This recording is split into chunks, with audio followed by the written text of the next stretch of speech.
Good afternoon, ladies and gentlemen, and welcome to the link. Today is a link where we link with the rest of the Caribbean, what's happening in the Caribbean, what's going on. And I'm alone today, but the show goes on, and it is great to have you all. And I'm going to, what I normally ask you to do is to like and share and let people know that we're on. 1 o'clock is not my usual time for being on. So, I'm going to ask you to help me out by sharing and liking. All right, and make sure that somebody knows that we are on. And folks, today we are going to be talking primarily about the warships, the strikes in the Caribbean.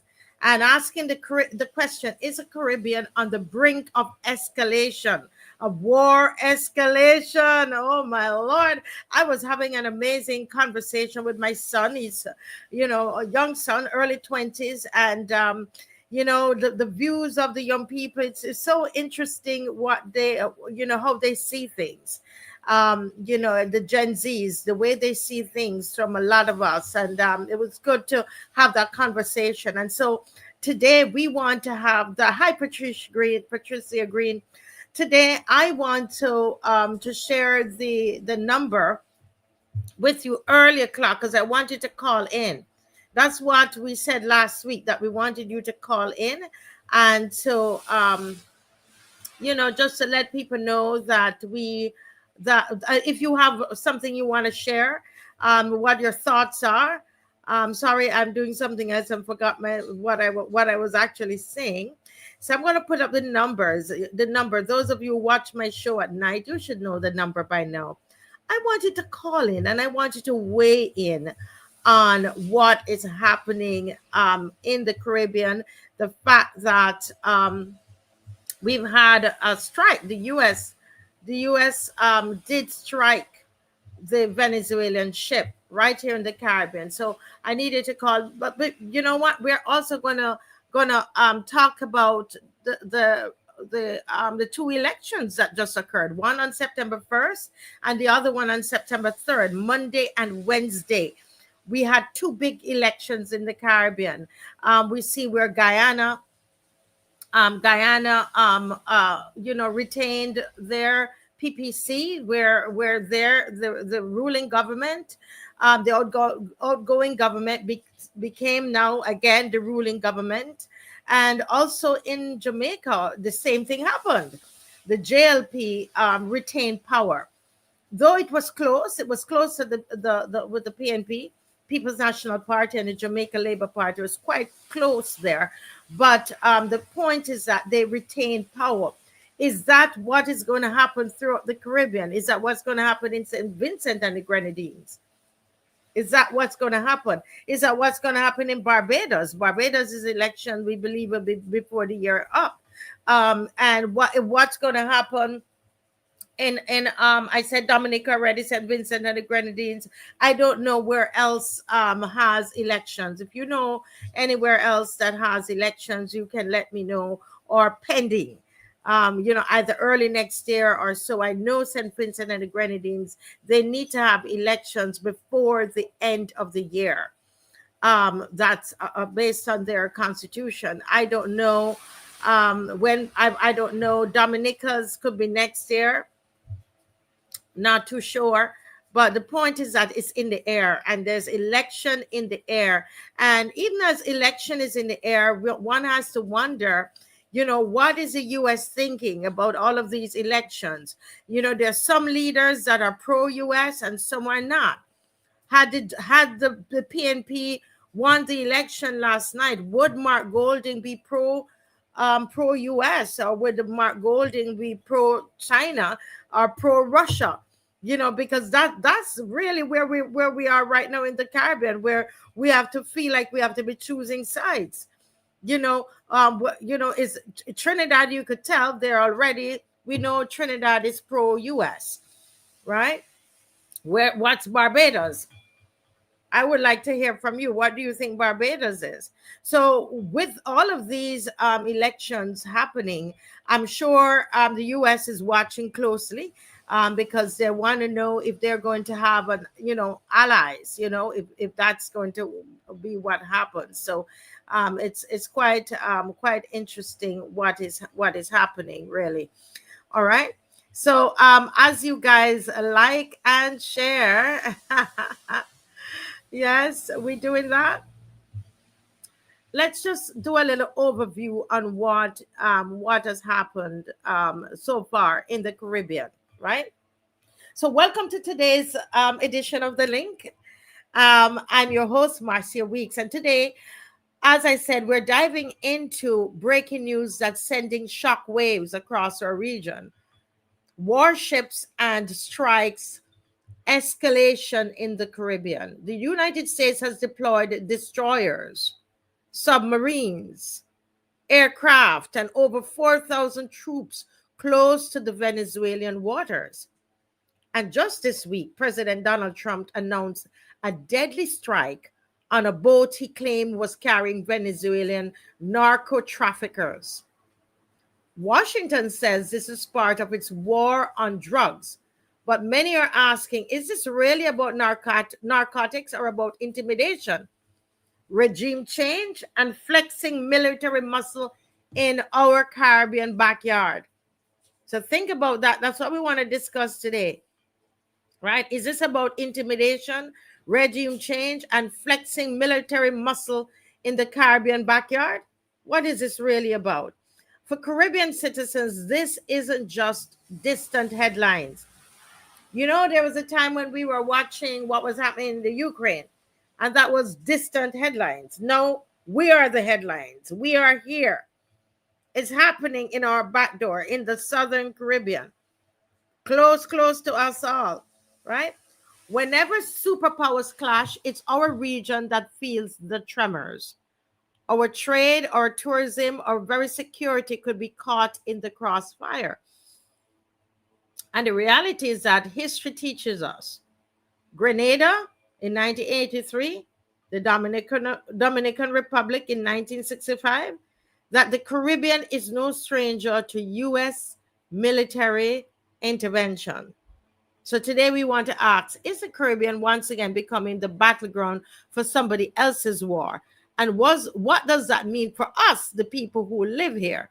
I said to my son yesterday, I said, if there's war, that all of you will be, you're gonna have to our soldiers in the region, they will have to more than likely try to defend the region, and they might call on us as they did in the Ukraine, right, where they called on the soldiers. It was the army in the Ukraine who had to fight that war.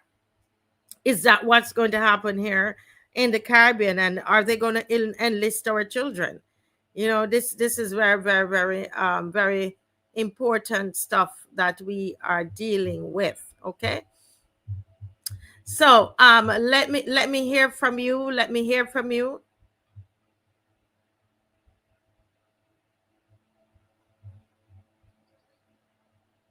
Jillian says it's too close for comfort. Why are you saying that, Jillian? Why are you saying it's too close for comfort?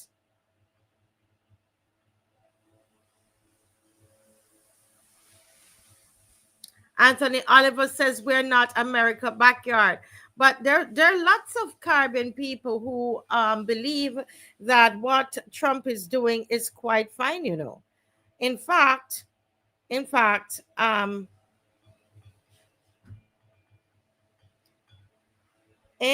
let me read you something that someone said. They have no problem with Russia and China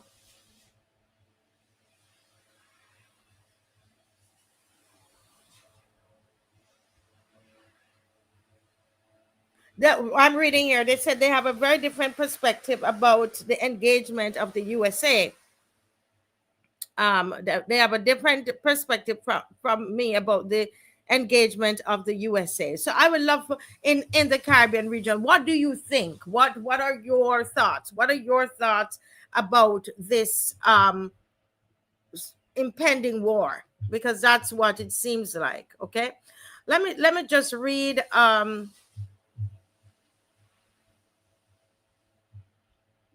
Let me read for you an article here from the BBC.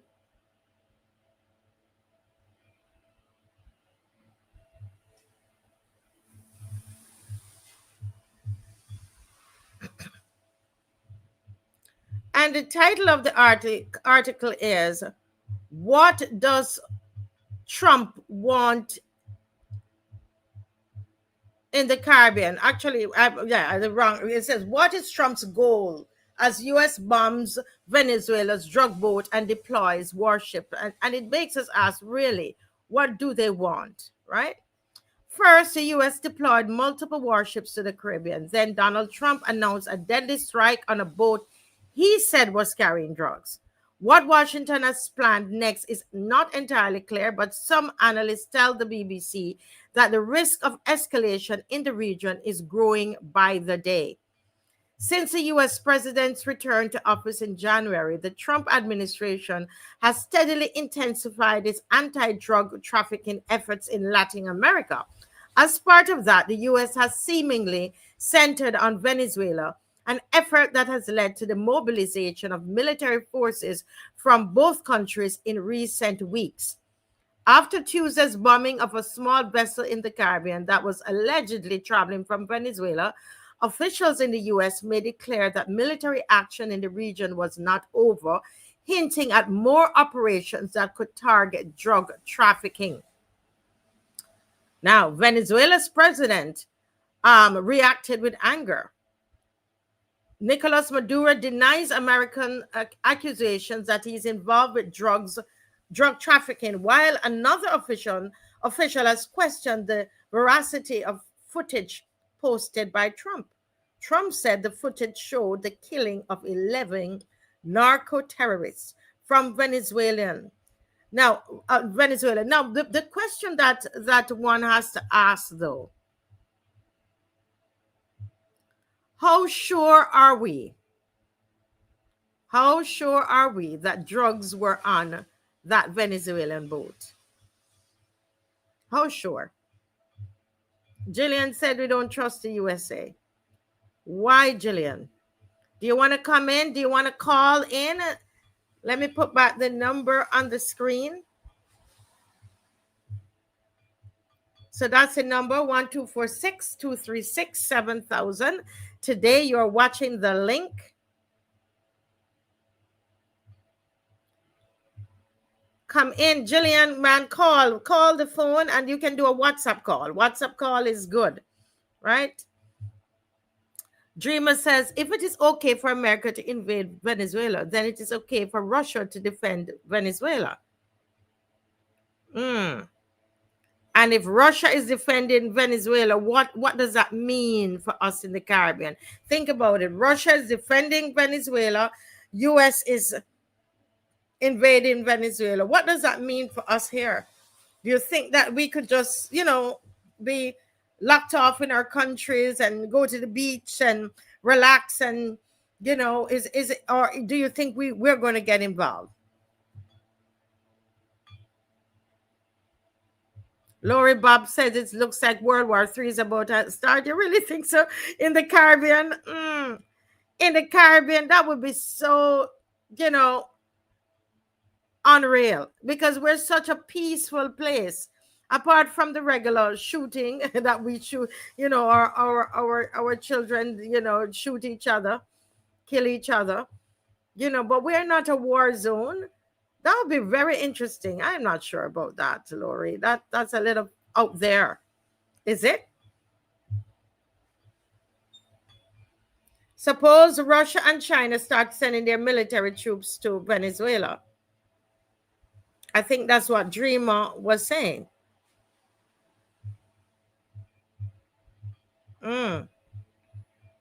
Very interesting. But, I thought what I said, it's if the whole boat went up in flames and they destroyed everything that was in the boat, how do we know that drugs were in the boat? And it's unfortunate that we in that vessel, in the vessel. It's unfortunate that we have to do this, but we have seen the US in action when the US said that that they were invading Iraq because there were weapons of mass destruction, and we haven't seen them yet. There, when the dust settles. And listen, I am not against everything that Trump does. Please, don't get me wrong. I'm not, because you have some very strong Trump supporters in the Caribbean, and Trump can't do anything wrong, and they can't question anything that Trump is doing. I'm not one of those. There's some things that Trump does that I agree with, and there are things like this that I really am not too sure what the U.S. is all about, and I think that is fine. We're not here to be upholding the foreign policy of the USA. We live in the Caribbean. We're not here to have to agree with every foreign policy measure of the US. We're Caribbean citizens. Yeah. But let's continue reading as you contemplate calling in. I would love to hear your views, right?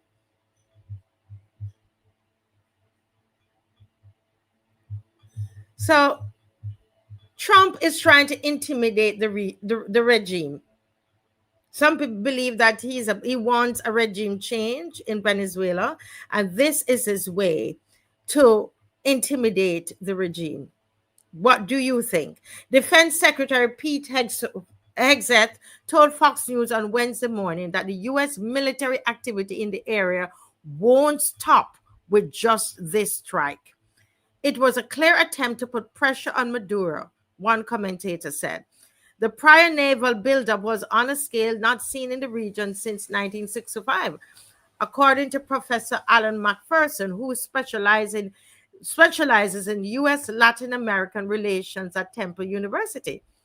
The Pentagon has so far deployed guided missile destroyers, the Iwo Jima amphibious group, and a nuclear-powered submarine, along with P-8 intelligence planes and around 4,500 troops to the region. The buildup recalls the days of gunboat diplomacy more than a century ago, Professor McPherson said. According to the Pentagon is saying that deployment is aimed at helping to halt drug traffickers and the actions of criminals, and would aid the U.S. pressure drug networks in and aid the U.S. to pressure drug networks in the region. But one of the things that we discussed last week is that really the center of the drug cartel is really not Venezuela. It's Colombia. So it's interesting why, Trump is focusing on Venezuela. Isn't that interesting? Mm. But the U.S. Navy might be hoping to strike more directly at Maduro or encourage an internal revolt in the Venezuelan army. Huh. Whatever the case, the Trump administration wants to intimidate the Venezuelan regime, right? The U.S. officials have presented the strike as an effort to halt the flow of drugs to the U.S. But I think people are having doubts. People are very confused about the real purpose.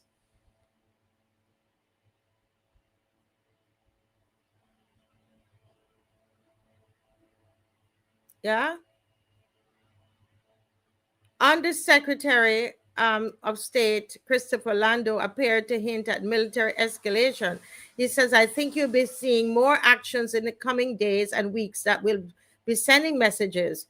But ultimately, the Venezuelan people have to rise up and claim their own freedom. We can't go around the world changing governments at our whim, right?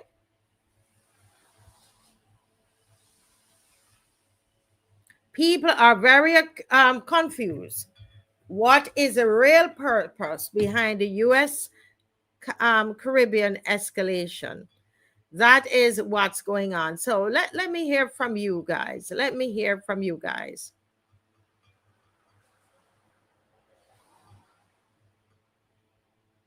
The Shack is saying this is regime change. Yes, in Colombia and Mexico, that's where where you're having, that's the center of it. But why aren't they going there? Why don't you have that happening? The Shack, do you want to join us?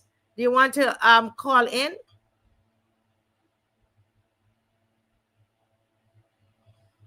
Anthony Oliver, that I believe that the plan for Venezuela was planned long before Trump. He's a president now and he has to follow the script. The challenge that I have, and since last week, both myself and Ernesto, we were talking about this, where what's happening in the Caribbean is that we are choosing sides. We're choosing sides instead of looking at our, the fact, the impact, the possible impact on our countries. Everton Hunt, can you call in? Everton, call the number 236-7000. Will CARICOM survive? The leaders of Trinidad and Tobago and Guyana will most likely welcome this move by the U.S. for different reasons, right? And we were talking about some of those reasons last week. Let's see if you were listening. What are some of the reasons why Trinidad and Tobago and Guyana might, well, it's clear. I mean, Guyana has made it clear that they are all going to be, that Guyana is behind this move against Venezuela.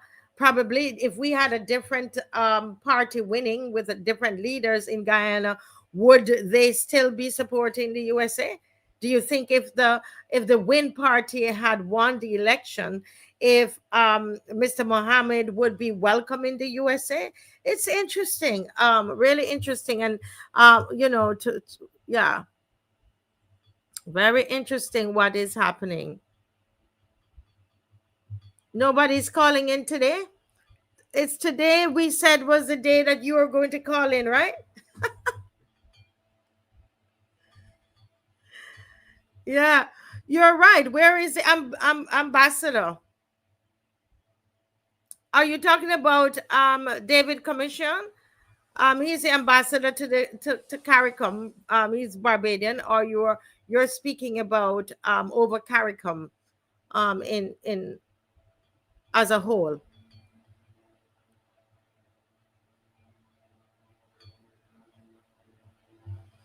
So nobody's calling in. We thought that you guys had so much to say last week. You had so much to say last week. Patricia Green, agree with you. One thing I learned in life, you don't readily, I would say, believe anything the government says. You've got to dig deeper. You've got to dig deeper. And I really think that the Caribbean needs to get really prepared, right?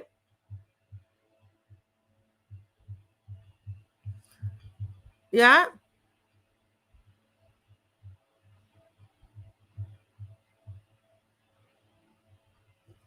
What are some of the concerns that you may have as a Caribbean person? Suppose this escalates. Everybody stop and think about it.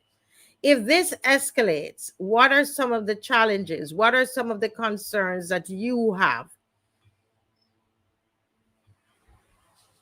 Or you think that your country should have? But let's start with you first.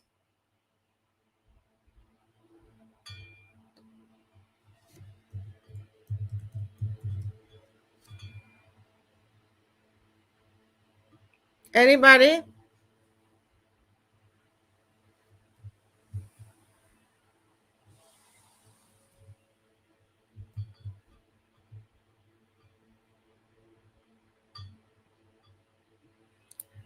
Anybody calling in?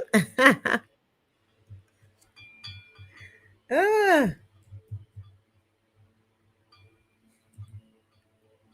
nobody.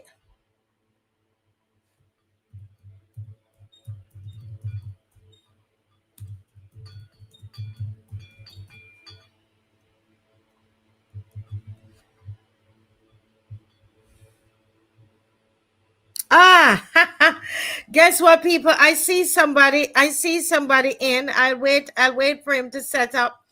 I listen. Listen. I had to tell my husband that I got stood up.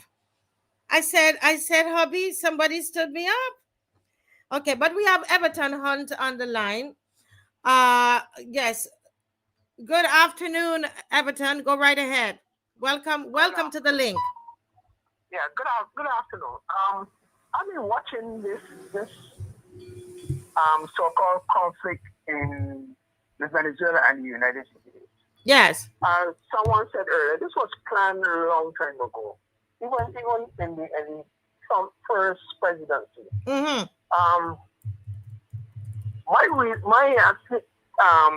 My thought on Trinidad and Guyana is that Guyana is threatened by Venezuela. So they're going to welcome any help that they can get from any source Mm-hmm. to defy Venezuela. Trinidad, to me, since the change of government, Mm-hmm. have sort of distanced themselves from CARICOM. I've been watching Trinidad actually since the departure of Rowley. Yeah. And they seem not to engage CARICOM much at all.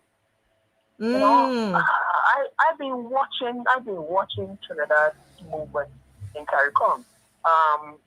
Here the Prime Minister of Trinidad came out and made a statement without reference to CARICOM. Yes, And that's true. Her statement seemed unapologetic to CARICOM. You know, Yes. Whether you like it or not, this is what is going to happen with Trinidad and Tobago. So you can take it how you like or lump it. Mm-hmm. I'm watching Jamaica now that they have less black and how is he going to react? I don't think he's going to react much different to how he handled Trump in the first iteration of Trump, in that they hosted a delegation without bringing all the CARICOM leaders together. Mm-hmm. You know, so that's why I asked, will CARICOM survive this second term of Trump? Because it looks like it's going to be very divisive. I must agree with you, dear caller, because I did see when the Prime Minister of Trinidad and Tobago, when she came on the scene, and her whole attitude. She didn't even attend the first CARICOM meeting after she became prime minister. Somebody can correct me. I believe she sent exactly. She sent her foreign minister. She sent her foreign minister, and that's a signal. And I'm thinking, this is your first CARICOM meeting since you are prime minister, and you're not attending. I believe it was held in Jamaica, and she wasn't there. And then she made the statement, well, this is our country. It doesn't need to speak to CARICOM. So she's basically operating on her own. Some people might say that's not a bad idea. But if you are part of the Treaty of Shagaramas, not where Shagaramas is. Yes. Not where Shagaramas is. Mm-hmm. Why this attitude? It seems as though this is a throw off of what Rowley would have been. I am not going to follow Rowley. I am going to interesting. I'm going to chart my own thing. But are you following Rowley, or are you being in sync with CARICOM and how CARICOM thinks? Mm-hmm. I would be interested. It would be interesting to hear David Commission's thought on this move. But we're not hearing him. No, he seems to have left and gone. I don't know. He's probably in Ukraine. Oh my goodness! It's interesting. I am watching the politics. I'm more watching the politics of CARICOM than watching the politics of the United States and Venezuela. And how are we reacting? I am seeing a big division. I am seeing a big division. Mm-hmm. interestingly, I haven't heard our Prime Minister made any statement either. So. But you're calling, you're from Barbados, so let's clarify that those who might not know the Barbadian accent, where do you think she's gonna fall with this? But you heard our Foreign Minister Simmons. Yeah. But you haven't heard, and she is usually upfront in most of these things. Mm-hmm. She is upfront in most of these things, but you have not heard her. Exactly. Right? Exactly. And we're not hearing her. But I agree with you that Jamaica is definitely going to take the position of Trinidad. I believe that wholeheartedly because of what you said. Caller, you really have been following the CARICOM politics in the CARICOM region, because and just how the countries are behaving. And we know Interesting, Marcia. Yeah. When the Treaty of Shangri-La was signed, I was studying in Trinidad. You were studying in Trinidad? Yeah, I thought it was a very good idea. Mm-hmm. I went many times. I went to see exactly where this treaty was signed. Yeah. I've been a sticker for Caribbean unity, but this has opened up a wound that I don't know how we're gonna create a hospital to deal with it. But it's gonna be interesting. We'll sit and see what happens. Yes. That's my take on it. Yes. Well, well, thank you so much for calling. Very insightful. The people are saying very insightful, and we're going to be following it. Really using this time to follow it. I know there are other things happening in the Caribbean, but I think this particular thing is of serious interest, and it's something that we need to watch. Right? Don't you think so? Yeah, Marcy. Interestingly, Dominica Prime Minister came and put a shot across the bow. Repeat what you said. I said Dominica Prime Minister came and put a shot across the bow. In reference to Kamala Prasad's reaction. Was that necessary? Was that necessary? So are we opening up the wound within CARICOM?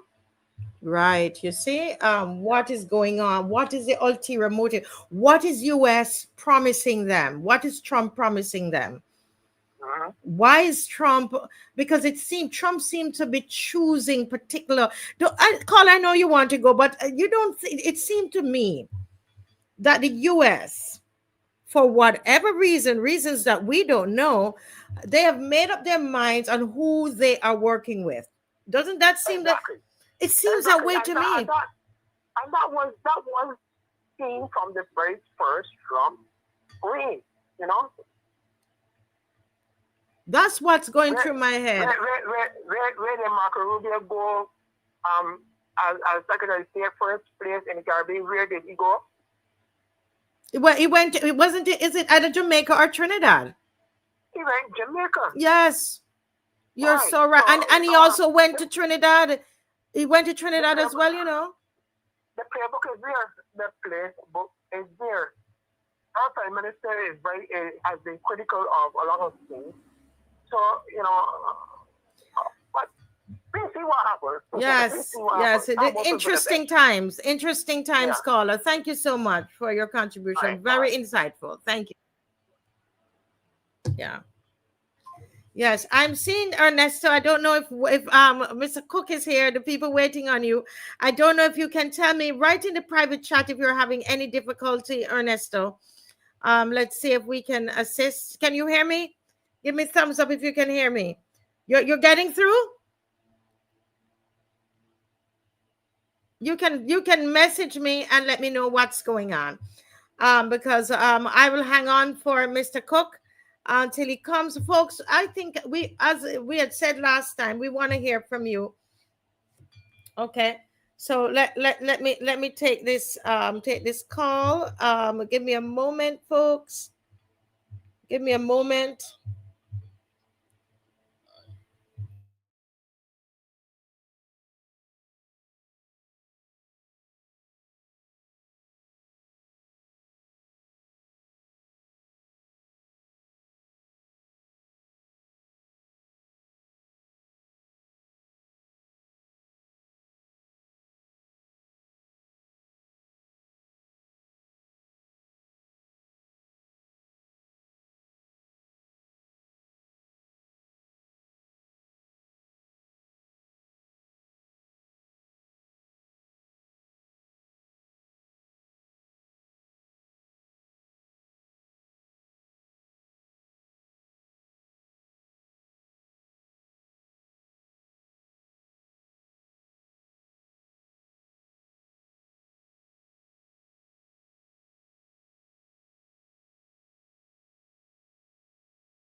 Yeah.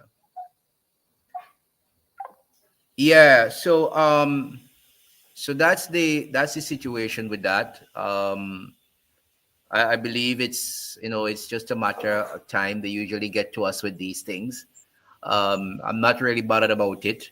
Just the little demons running about trying Yeah, to do the little work. but tell you're on now, so I didn't have you on. Yeah, So but you yeah, yeah, but even let me just make another run and see what they say, if I could get it into my yeah, right. So that, you can't get on. We're having trouble connecting you to your YouTube account. This may be an issue with YouTube. Please try contacting us again. Blah blah blah blah blah blah. I'm not gonna waste time with these people right now. So what it is. Little demons running about doing their job as usual. You can't really worry them too much. Um, no, I don't allow people to run up my blood pressure and my blood sugar. So they can do yeah, what they want to do today. They can have some fun today. yeah. The whole situation with the Venezuela issue, like I said, I can't even be on so long, but the whole issue with the Venezuela US issue is a terrible situation, whether we like it or not. Mm-hmm. I see just about probably 2 or 3 hours ago, I'm noticing the US media, they're saying that the warships are now closing in on Venezuela, Mm-hmm. basically. So they're moving out of international waters where they should be and Correct. getting more closer to Venezuela's water, which is a provocation, really. Yes. And I am really sorry. I have to say this. People apparently seem to be getting very fidgety and twitchy. Um, I don't know what is left for many of our Caribbean people. I have to say, I'm very sorry for them. People don't like to hear me talk like this because they think I'm against your own people, but I'm not. Mm-hmm. But it is reality, and it looks like a lot of them can't deal with reality. Mm-hmm. And the reality is, I am not here to support Maduro. Neither am I supporting the Americans. The whole thing with this is that people must learn to speak the truth. And sometimes the truth hurts our people because they've grown up and all they've known when they're growing up is America. And they've learned that America is the savior of the entire world. But America is not a saint, and the history is there to prove it, right? So you go into Iraq, and now they are saying in their drug report every year that Iraq is now the hotbed of terrorism. That's a training ground. Who caused that? They went there. Before that, they were never saying that, but now they left that there. They went to Afghanistan. Now Afghanistan is the opium and poppy production of the world. Who caused that to happen? The Taliban has taken control. The same people they wanted out have taken control of Afghanistan. They went to Libya. Libya can't even have a functioning government up to today. I Yeah. mean, the destruction, everywhere they go, the destruction is there to prove that they are no good in what they're doing. When they go, they look for their interest, they take their interest and they move on. They're going to Venezuela. We know what they want. A regime change. They want the oil. Right. They go to Guyana. They keep certain people in power. They want the oil. Look, Exxon is collecting up how much? How much billions? 200 billion per year. They're giving Guyana 2% out of that. My God. You're taking the people's oil. You're collecting 200 billion. You know what is $200 billion? US? Mm-hmm. That could retrofit the entire Caribbean, the whole poverty in the Caribbean. That could retrofit all of the island's poverty in one swell swoop. And they're just giving Guyana 2%. That's a mere probably $1 billion. What can that do to Guyana? And people, it appears to me like our people have this, I don't know what it is, this delusion about America up to today. And if you speak about it, they get angry with you and they think you're defending, well, they say Maduro is a dictator, autocrat, whatever. And they say you're defending people. The truth really hurts, and I realize it really hurts people. But when you don't know your history, this is what happens to you. I just want to give you a little insight. When Chedi Jagan was in charge of Guyana, they said that Chedi was messing with socialism, just like Maduro in Yes. Venezuela, right? At that time, there was this guy called President Machado. He was in charge of Venezuela, right? And America was having a field day with Venezuela. Down there was called Little Manhattan. That was they called Caracas, Little Manhattan. Bright lights, tall buildings, and Americans were having a field day. They had their houses on the hillsides of Caracas overlooking Caracas and having a field day. and they send their money back to Miami and to New York and to everywhere. They loved Venezuela because Machado was in charge. You know what they did? They sent F-16s to Venezuela. They gave Machado government military equipment, F-16s. You know what they said to do with it? Go and frighten Guyana because we have socialists on the other side. Right. But today, Guyana is in the hands of America. And they hate Venezuela now. So look at this. I mean, people just need to know their history. I don't know what is wrong with our Caribbean people. And I said to myself, maybe I need to take a break from all of this, spend time to deal with myself and forget about these people, because these people... No, Ernest. You have to these people do not want to learn anything. They don't want to get out of the mood that they're in. The mood is, I love America. America is a saint. But America talks about democracy every day. But look at what they're doing at the UN right now. They call it the United Nations because no matter what is happening around the world, whether the president is a dictator, whether he's a fascist, whether he's a democratic person, they said that the United Nations, once you're in it, all of the leaders, whatever they are, they should come to the UN and speak. That is why they created the UN. Correct. And every leader, no matter who they are, gets credentials and a pass to come to the UN to speak, right? What are they doing now? Blocking all the Palestinians from coming to speak at the UN. And they call themselves a democracy. People need to open their eyes. I see Mr. Rima here talking about what about Venezuela breaking democracy and jailing opposition politicians.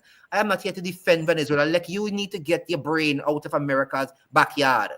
I don't know what is wrong with Mr. Rima. I saw a lot of comments she made about it appears that she thinks I'm taking side with Venezuela. I've been looking at her comments lately. I am not here to take side with Maduro. I am here to speak the truth. The US cares nothing about democracy. Absolutely nothing. They preach it, but they care nothing about it. Exactly. Because if they did, they would not block the Palestinians from coming to the UN to speak. We have never heard about this thing in ages. We've never heard of blocking anybody from coming to the UN. Look at what America come to.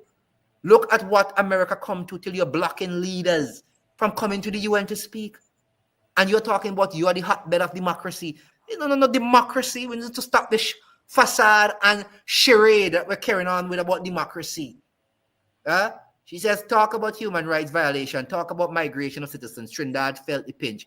Yes, and you know why Trinidad is feeling the pinch of migration from Venezuela? Because the US placed sanctions on a country because they cannot get the oil. And that is the full picture. There's nothing else to discuss. And if tomorrow morning the Americans place sanctions on Trinidad will find themselves in Grenada, they'll find themselves in St. Vincent and in Barbados. You know why? Because they can't live in their own country. That is what America did to Venezuela. Go and learn your history if you're going to speak and have a proper conversation with me. I am not out here to play anymore with people and their foolishness. I'm just not into it anymore, Marcia. I'm getting a little bit tired of it. If people want to have a proper conversation, know your history if you want to have a proper conversation. Yeah. And Ernesto, what I say to people, because after the show last week, a lot of people were messaging me and telling me that they're not in agreement and so on. And I realized that these are people who are, just Trump supporters. And I would, can you imagine, Mr. Cook, that I live in Barbados and I love a country so much that I am going to agree with every policy, every foreign policy that is implemented by that government. I don't have a problem with Trump. I mean, Trump, there's things that Trump does, as I said earlier in the program, that I don't have a problem with it, but does it mean that I'm going to sit down and agree with everything that Trump says? And it reminds me of something, and I'm going to say something now, and I know some people are going to get upset again. Yeah. We're treating in the Caribbean here, we're treating America like how the world treats Israel.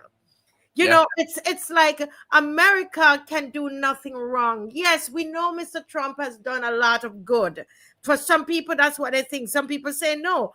But it can't be that he's doing everything right. And all, as I am in agreement with Ernesto, once you start to look at the history of this, there is no way that you are going to sit down and believe everything that Mr. Trump is telling us about the Venezuela issue at this moment. There's nothing. Everything I read, I have to look at it in a cynical manner, because all I have to do is just think about Grenada. Grenada is just what, 45 minutes from where I live. Yeah. Think about Grenada. The history is there, people. Yeah, it is there, but a lot of our people, it is a folly. It is really a folly, and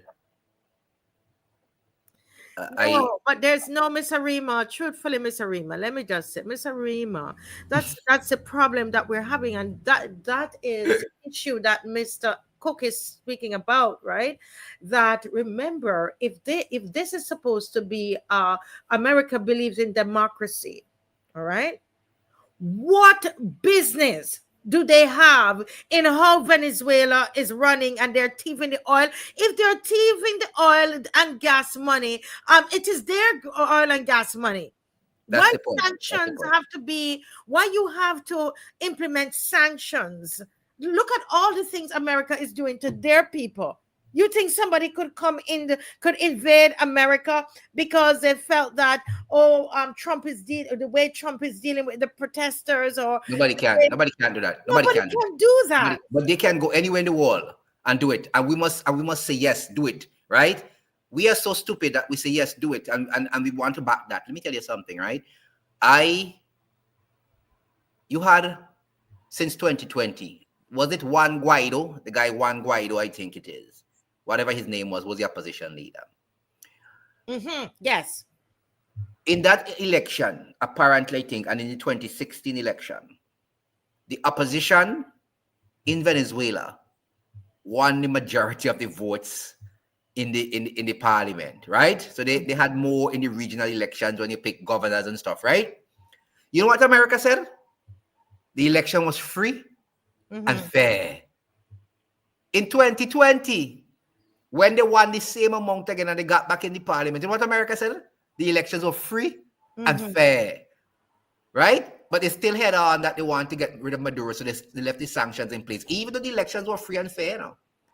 And they tried to ease up the sanctions because it looks like they were making headway in what they wanted to achieve in Venezuela. So ultimately, the elections were free and fair. But in the last rounds, Maduro won it. So it's not free and fair. And since then, they've been on a battalion to get rid of him. People, I don't know. I don't know if our people, I think slavery has done a lot to us. And we have not gotten over the issue of slavery yet. And they have inculcated a way of thinking in our head that everything our masters do, which was the old slave masters, which was the US, the British, the French, they made us to believe that whatever they did to us was correct, and we were the ones who did wrong, so we had to be enslaved. And somehow or the other, it appears that has ingrained in our system and has taken root in our system. So up to today, while you have been liberated in your mind and you know that is not true, and me have been liberated and others have been liberated, the majority of our people apparently still just something really not good, but still apparently they believe that whatever they said and did to us was true and right and just. So up to today, if these slave masters, whether the French, the British, the Americans, does something, we say yes, we support. Yes, master, we support what you're doing. Bomb them to hell, right? That's what we do. We applaud them, right? We applaud them. So I never heard that the Americans can catch a fishing boat with 2 people on it and lock them up. I never heard that they can't do that. I didn't know they had to bomb them out, right? I never knew that they had to do that to catch 2 people in a fishing boat. I really did not know. They said it's 11. Well, they said 11. No, I don't even know because the show video, I didn't even see 11 people on the boat. But that's what they said. So we have to go with their word. But I didn't know that they had to do that to catch 2 people. I know that their coast guards ply these waters and they take millions in cocaine every minute to Florida and they put them on display. So I didn't know that we had to do that, right? And I didn't know that our prime ministers, our leaders had to say, yes, kill people violently, right? I didn't know that all leaders had to come out and say that, right? And they say that fentanyl is killing people in America. But yet a boat have on fentanyl, thousands of pounds and tons of fentanyl, and you blow that up in the seawater. And then when the fish start coming ashore dead, and you can't get in the region and being poison your system, You say, who are you going to blame? Who are you going to blame now? You know, our people really, really need to start to think. We really need to start to think and go and read our history books. If we don't know our history, we're bound to repeat all the mistakes of the past. I'm going to say again, when Cheddy Jagan, go and read about Cheddy Jagan people. When he was in office, they said he was a socialist and he was heading to communism. Yep. Machado was in charge in Venezuela, and the Americans had their playground and they were enjoying Venezuela. They gave Machado F-16s and military equipment to scare Cheddy Jagan in Guyana. Today, it is the opposite. They are back in Guyana and they are going after Venezuela. Just see put it on motion and see the movie just playing upside down. People need to just know their history and they will know what is happening. We are not defending Maduro. If he did wrong in his country and if he's oppressing his people, he needs to stop that and they need to deal with him internally. Remove him. If they keep voting for him, it means the people like him and they want him to stay in power. That's what they say. Carter Center goes to Venezuela for every election, and Carter Center says that Venezuela, the election machinery is the most pristine one in the entire world, and the elections are free and fair. That is what the Americans, Carter Center said. That is not we saying that. But what is she saying? You know what, Miss Arima, I would love, honestly, because she's part, Miss Arima is part Trini and part Venezuelan, and so I suspect that she would have lived. Miss Arima, did you live in Venezuela at any point? Do you have family in Venezuela? Please respond. I would love to, because you might be able to shed some light on a lot of things for us. I would love for you to be able to call in. Are you able to call in or come in on the program? Why don't call me? Call me, Miss Arima. Let me put the number there again. It's 236-7000. Call me, Miss Arima. You can call me either. If you don't want to call me in the show, call me after. I would like to have a talk with you. And because you being part Trini, and part Venezuelan, you might be able to shed some light. And we might be able to have, a good discussion. We might not always agree, but Miss Arima, because a different perspective, is good. Yeah, a different perspective is good, and I don't deal with little snippets of tantrums when it comes to sensible conversations. I don't deal with snippets and tantrums. I really don't. I want to have proper conversation, and when we are discussing topics like these, right? It is important that you know the history. I agree. And it is important that you don't take your talking points from Washington, D.C. Yeah. We in the Caribbean, a lot of us take our talking points from up there. We don't speak because we know the history and know what unraveled before. We don't do that. We take talking points from American television stations. I don't do that. I'm very sorry. I don't do it. Yeah. Miss Arima said she lived in Venezuela and that she speaks Spanish, but you're writing English well. Do you speak English? And can you call in? Can you call in, Miss Arima? Because I think it's this dialogue. We're all Caribbean people. Some speak Spanish, some speak English, and very much. Okay, so Miss Arima, we need you to come in. We need you to call in. Let me put. Let us put the number on the screen, but let us continue and don't get sidetracked by these comments, because it's taking a lot of time and it's not going anywhere.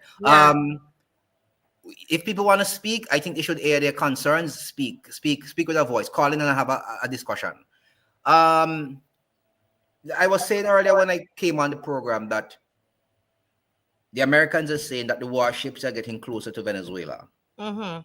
They're now going, I believe that they will be going off Venezuelan waters, which means they will not be in international waters. That's a provocation. Yeah. And they're looking for something. You're making a provocation, which means you want somebody to react. Yes. And when they react, you would justify that as a means to get in. So that is provocation. And anybody who backs provocation into people's sovereign nation is worse than those who are the provocateurs. So and you will be guilty. You will be guilty as charged when anything happens. Because don't think for one moment that if you go into a country that doesn't attack you, that they will just lie down and play dead. they would respond, Mm-hmm. and they will respond in kind. So it means that if you are a Venezuelan and America decides to invade your land, you're not going to lay down and play dead. You will fire back, and there will be casualties on both sides. And if Venezuela thinks that Trinidad have given access to Americans for anything, Trinidad will become a target, whether you like it or not. It's just offshore. It's just offshore Trinidad right there. You could say Venezuela and see it. It's not far. They will become a target. If the Americans want to use Guyana as a base to fly their helicopters and go over into Venezuela, Maduro will say, well, Guyana is now fair target to them as well. This provocation is problems not for Venezuela and America alone. It's for us in the Caribbean. We are going to feel it. Whether we like it or not, we are going to feel it. And the dynamics in the Caribbean is going to change. Whether it be economics, the social, whatever, it is going to change. War is easy to start. It is very hard to finish. And when it's done, the repercussions are never nice. And nobody is there to rebuild with you except yourself. Because those who started it, they are not going to rebuild. They have accomplished their mission, and they're not going to help you rebuild. You're on your own. Yes. Yeah. So we have to think before we do things. Yeah. And I just want to say before I go, I just want to say, the opposition leader in Venezuela right now is a woman called Machado. You understand what I'm saying to you? Yes. So when Machado was in power back then, Americans had a field day. They want another Machado in power. Their family. You understand what I'm saying to you? Wow. So we had a period from Machado. They had a grand time. Chavez came. He said, listen, the oil we're going back to America is to be staying here. It's a history, there's a history to it. Yes. And it's playing all over again. And if we don't understand it, we're gonna fall again in the same trap. So I just want you to know. I just want people to understand what is being played out before our very eyes. Correct. That's all I'm saying. Think about it. That's all. Yeah. And in the well, we just have a couple 2 minutes, and that's why we keep coming back to the quote that says, when elephants fight, it's the grass that suffers. I said that last week. When elephants fight, it's the grass that suffers. And right now, guess what? The Caribbean is the grass, right? So we have to think, because we have to think about the psychological toll too, Ernesto. Imagine we're living with warships that are patrolling, the shores, right? Well, it's right there. As you said, Trinidad is only about 45 minutes from Barbados or so, right? Military aircraft overhead, right? The constant fear that a mistake at sea could spark a wider conflict. Or how are we going to be just going to the beach every day? This psychologically, it's going to take a toll on us, right? The Caribbean has fought too hard for, in my mind, for independence. So for us to once again feel like we are like pawns on someone else, like we're doing a chess here. So I think there's a psychological toll that we have to think about and really stop. And I say to Caribbean people, get into the last thing I say, get into the history. Stop deciding, well, I'm for Maduro and I'm for Trump, and let's stand up for ourselves. Let's see ourselves as sovereign countries and us as individual people living in a sovereign country with our own minds, and we can make up our minds.